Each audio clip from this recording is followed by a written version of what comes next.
Hey everyone, welcome back. And this is episode 50 of At the Coffee Table podcast. I am Jason Klink, and I am joined today with Gemma Alcock of Skybound Rescuer.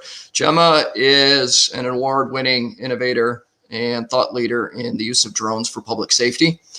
Gemma was selected in the prestigious competition of the woman making the most difference in drones for search and rescue around the world.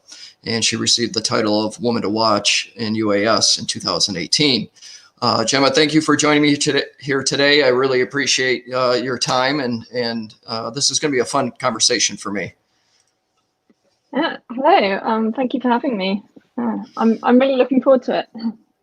Thanks. So, with my background in public safety with first responders, this is a real interesting conversation with me. And I was talking off camera with Gemma about how a few years ago I was working with a friend of mine. He had an emergency vehicle upfitting business, and we started to dive into the drone business based on what we saw as a viable tool for first responders, and in particular in the fire service. 3 years ago, it was very new to a lot of fire departments. Only the larger fire departments like New York City were purchasing UAS and drones. And a lot of other departments just weren't ready to make that investment. And the departments that were looking for kind of an all-in-one package. So they were looking for the machine, they were looking for the training, looking for the certification, and just wanted everything to come in it to be able to use this tool on the fire ground or on an emergency scene. So Gemma, you are in England, and you have your Skybound Rescuer business. How did you get into UAS, and in particular UAS for public safety?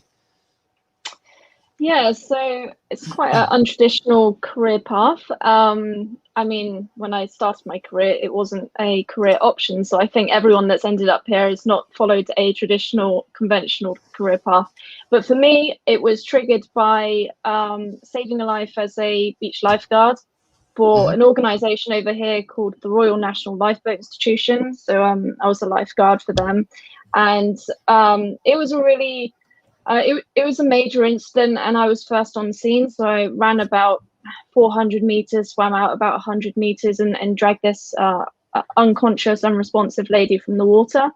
And we were the lifeguard team then did casualty care and brought her back to being alive and well. And unfortunately, this particular lady was trying to take her own life, and the actions of our lifeguard team gave her a second chance at life, which brought a whole new dimension to it, I suppose. And it was a really profound experience, and I knew in that moment that I wanted to dedicate my career to advancing life-saving. And the first step on that journey was dedicating my university dissertation to the RNLI, which is the lifeguard and lifeboat organization that I was volunteering for. And the brief for my dissertation was very broad, nothing to do with drones. In fact, it was find a problem that they were experiencing and solve it with technology. And the problem that I found they were experiencing was finding people lost at sea in darkness.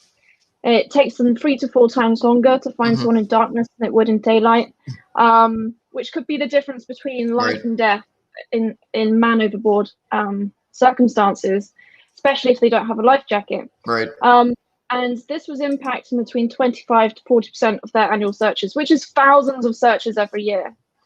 Through that research, I found the asset that helps them the most is the Coast Guard helicopters, because they're higher up, so they can see more, they can search faster, and because of the technology that's on board to, heat-seeking capabilities and the such like.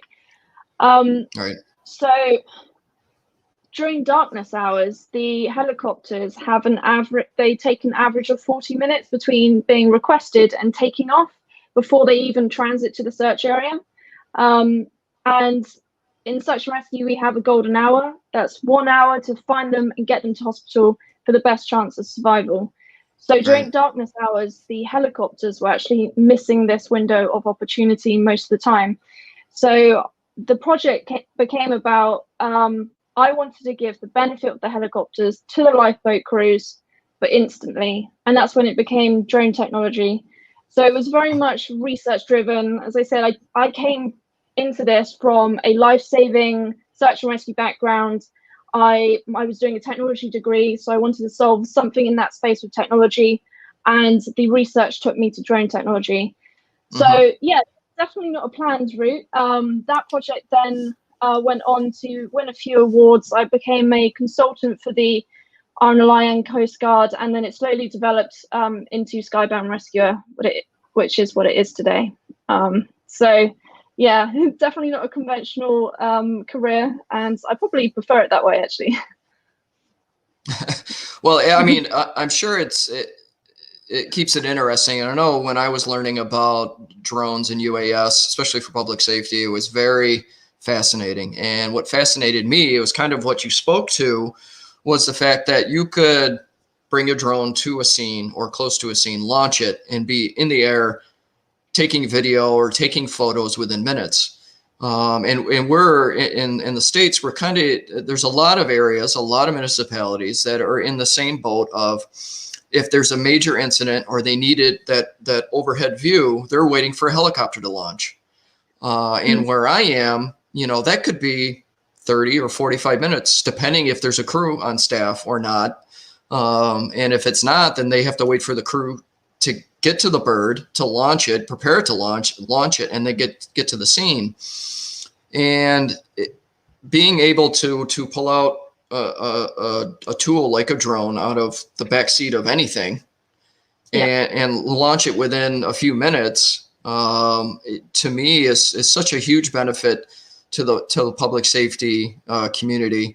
It's a tool like thermal imaging. It's a tool like, in firefighting, it's a tool like the jaws of life or whatever it might be. Now, do you is the majority of your clients, your business in Europe, or are you doing business all over the country? So yes, most of our projects have been in the UK, but there's three main parts of our approach at Skybound. We research, we innovate, we educate, right? So research is still at the heart of everything we do. It's still a new space. We still need to do a lot of research around best practice. And then we innovate with emergency services to researching into best practice. Most of that has been around training and tactics. And then we also work with the drone industry, which has been anything from hardware manufacturers to software developers to training providers, everything in between, to make sure that there's the best possible products and services available for public safety. And then the final part is we educate. And those education campaigns, they are either targeting the emergency services, or the drone industry or the general public, so that everyone is aware of what drones can do in public safety now and into the future. And that education piece has definitely reached over to America, Australia. I've spoken in Dubai as well, lots of different countries. I've traveled to be a keynote speaker on a lot of our research projects, sharing that knowledge to really ensure that what we're doing here in the UK is shared across the world. And part of that, I'm on the board of advisors for Drone Responders, which is a public safety alliance in America. And it's a community of people sharing best practice. So yeah, especially the education piece, that is definitely worldwide. We try to do it as much online as possible. A lot more online the past year or so. Before that, we were going to conferences. But it's almost all online now. So yeah, that part it's got an international reach. The research part, one of our key innovations were flight reference cards that we developed with Essex Police in the UK, where we looked at where the areas of skill and knowledge fade were happening in drone pilots. And so we catered the information around how best to ensure that's not happening, especially in those emergency situations. Those flight reference cards, we've sold almost 300 to 43 different emergency services in 6 different countries. And actually, one of our biggest customers has been Canada for those. So, Okay.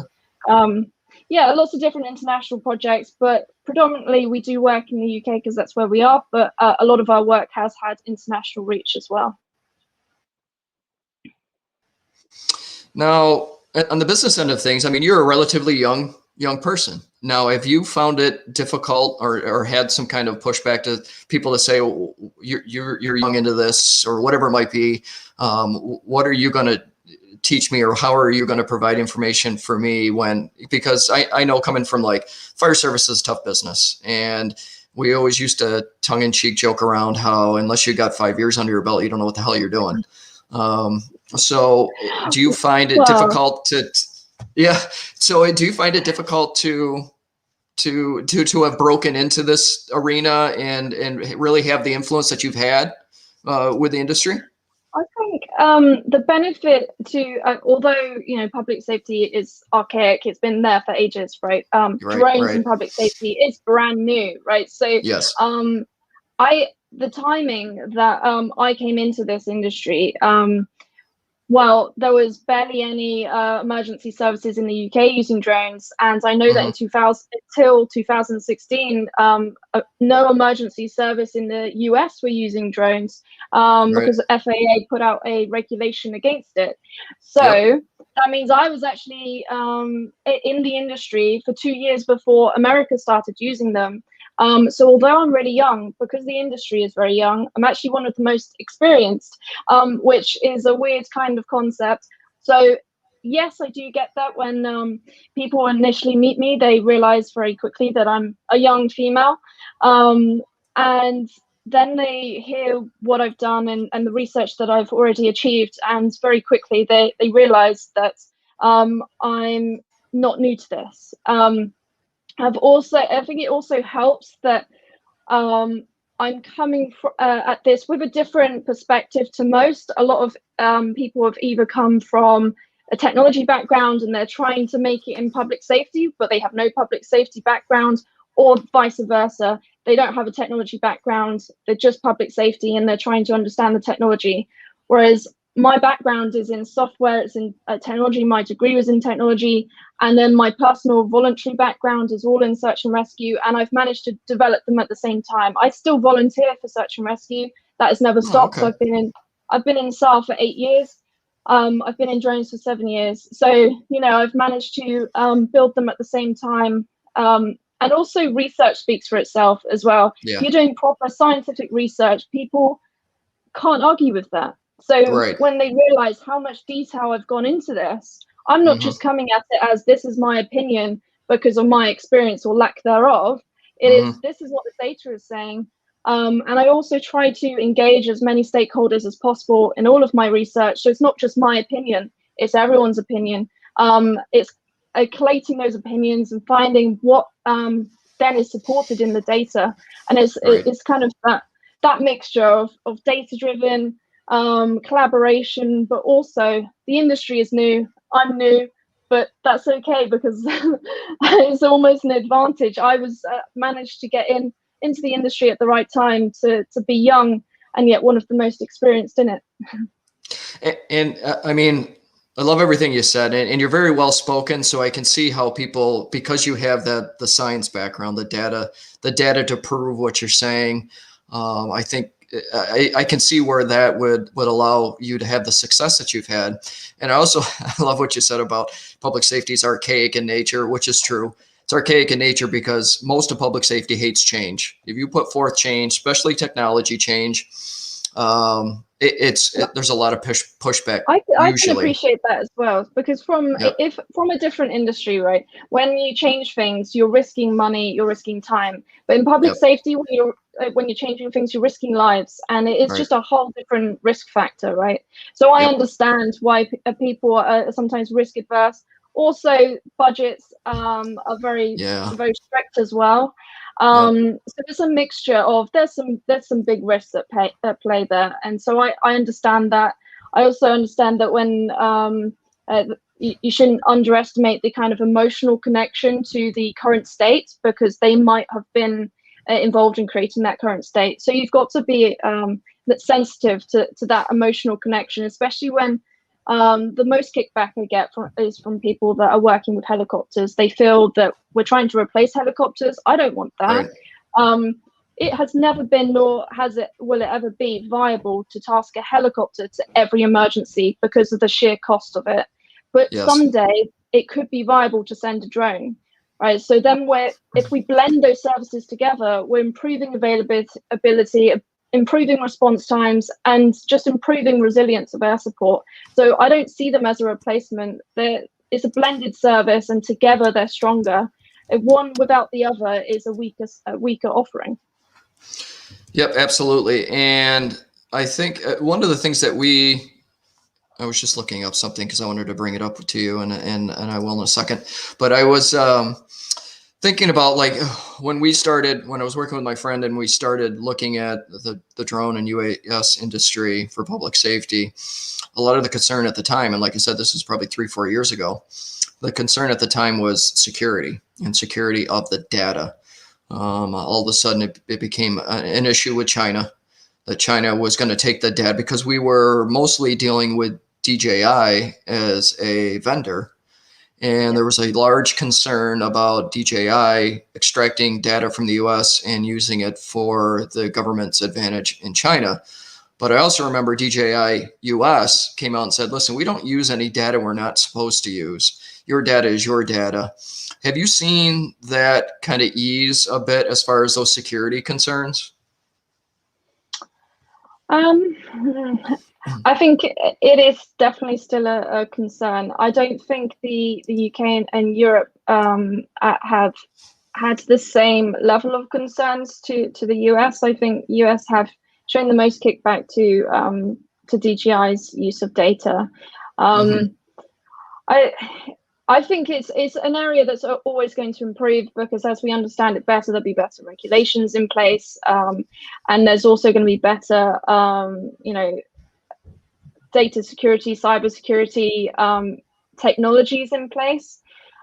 But we have to accept that ultimately a drone is a flying data collection device, and so it's collecting data that is useful for us. And in order for manufacturers to improve their products, they often need that data in order to improve the product. So I think that has to be, obviously they have to be transparent about how and why they're using it. But I don't think using people's or customers' data is always for malicious purposes, and we need to, as customers, accept that a little bit more as well.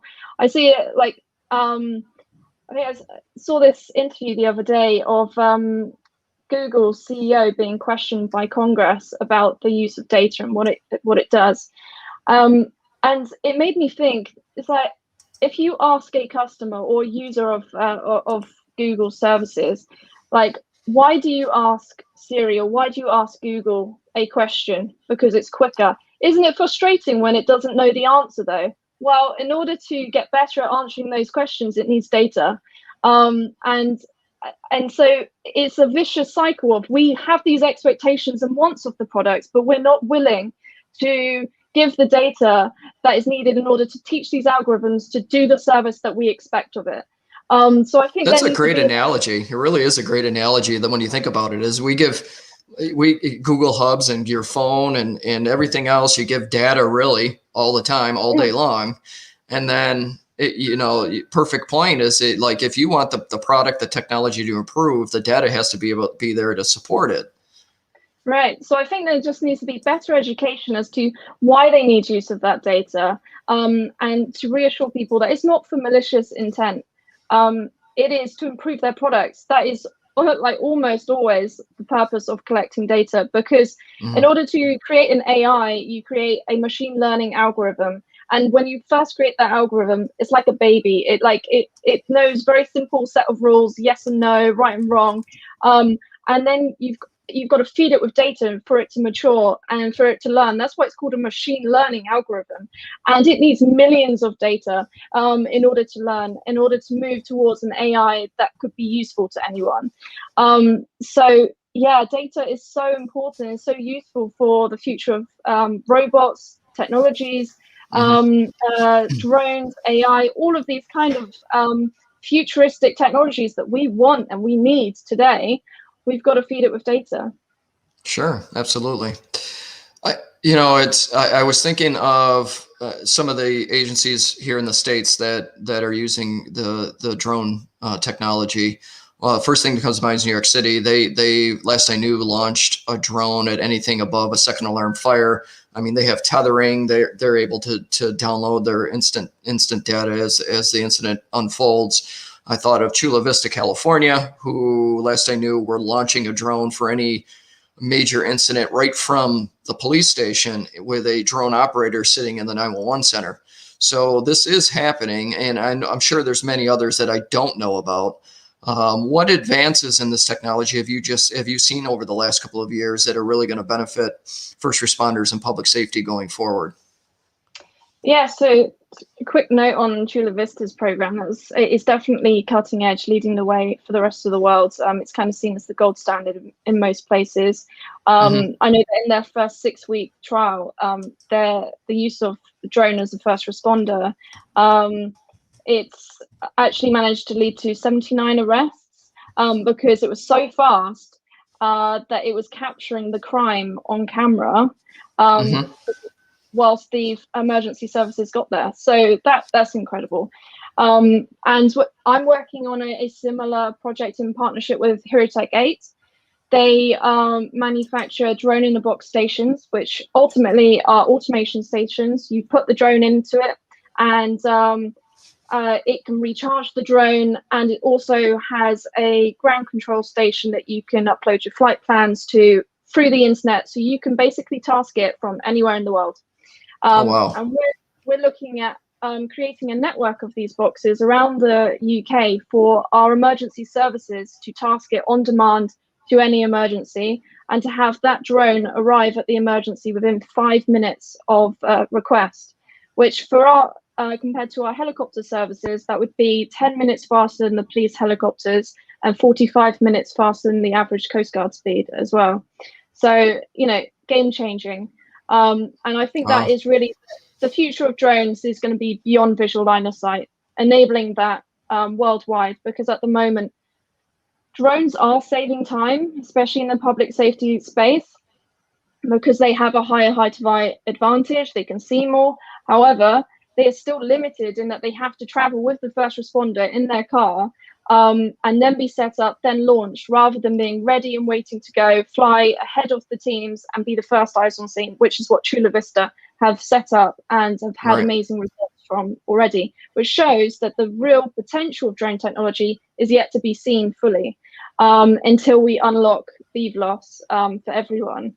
So yeah, this network, we have to work with our CAA, our version of the FAA, on this, because it's so cutting edge that there are no regulations that allow it operationally. It's a case-by-case basis at the moment, so we have to build our operational safety case, do a lot of trials, a lot of testing.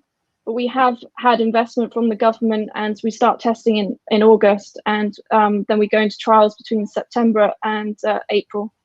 Oh, so wow. And that's in England? Yeah, that's in England. Okay. Yeah. Okay.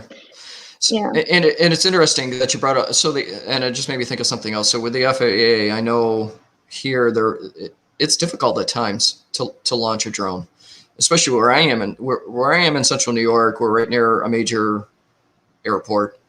And for commercial drone operators, say it's aerial photography for real estate, they find it tough to get approval if they're within, I don't know what the radius, maybe it's 5 miles of the airport. It's tough to get approval to do their work because of the FAA restrictions around those flight paths and so on. Have you seen any shift towards easing that or making it easier to be able to use a tool, especially for public safety, in order to avoid those lengthy delays by trying to get approval? There's been a lot of development in the regulations over here. We've recently, as of the end, first of this year, Hmm. we transitioned onto EASA's drone regulations, which is basically the European aviation aviation safety agency, and they created a set of rules that for all EU countries to adopt, even after Brexit, we decided to adopt them so that we are the same for across all European skies, Hmm. and that will at least standardize it so that no matter which European country you're in, it's the same rules, which is a huge step forward. That is for all drone pilots rather than just for public safety. For public safety in the UK, we do have an exemption, which allows, in specific circumstances where there's immediate risk to human life, or it's a major incident like a flooding event, you can fly further, you can fly higher, and you can fly closer to objects. And that has to be approved by the incident commander rather than going through the CAA, which really speeds things up, because obviously going through the CAA becomes a bit of a bottleneck because of communication, whereas Right. the incident commander is going to be there and will have the knowledge in terms of the risk anyway. Unfortunately, most of the time they don't have the knowledge of drones as such. But I think that has proven to be quite useful, and I think that will probably develop further eventually into extended visual line of sight and beyond visual line of sight exemptions for our emergency services. That's great. That's great. So, what do you see? How does your business play out going forward over the rest of this year? What do you have plans? What are the goals for you and your business as you go farther into this year? Yeah, so it's all around those trials that I was mentioning with the drone in the box. So that project is part of a consortium that's led by BT, which is a multi-million-pound company over here. It's British Telecoms, and there's 7 companies within this consortium, and we're setting up a airspace corridor that aims to be the first commercial corridor for drone operations, basically. So emergency response is just one of the use cases that I'm managing with HeroTech 8, as I mentioned before. But we're also looking at medical deliveries and infrastructure inspection as other use cases for that corridor of airspace. Separate to that, again with HeroTech 8, I've been working on a paper that reviews in quite a bit of detail the current state of air support in the UK for our emergency services, the weaknesses of those services to work out where a network of drones might fit into that to help improve those services, and what user requirements could be expected of a network of drones. So first of all, what kind of tasks would it be expected of it? What kind of governance would be needed? And everything in between. It's very detailed. It's 5 chapters. Hundreds Oh, of wow. pages, painful amount of work, but very important. Yeah, oh, Yeah.